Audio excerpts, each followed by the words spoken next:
Ito na yung pinakauna na magiging kaso sa ilalim ng ating bagong Anti-Agricultural Sabotage Act na bagong batas natin para patibayin ang sanksyon sa mga sumusubok na pumasok na hindi nagbabayad ng duty, hindi nagbabayad, smuggling, ini-smuggling nila yung mga agricultural goods.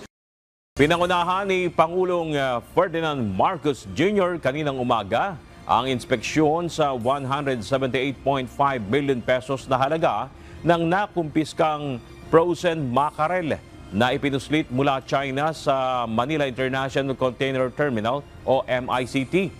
Ayon kay Bureau of Customs o BOC Director Berne Enciso, ang 21 container vans na naglalaman ng mackerel ay dumating sa MICT noong Oktubre at hindi tinanggap ng consignee.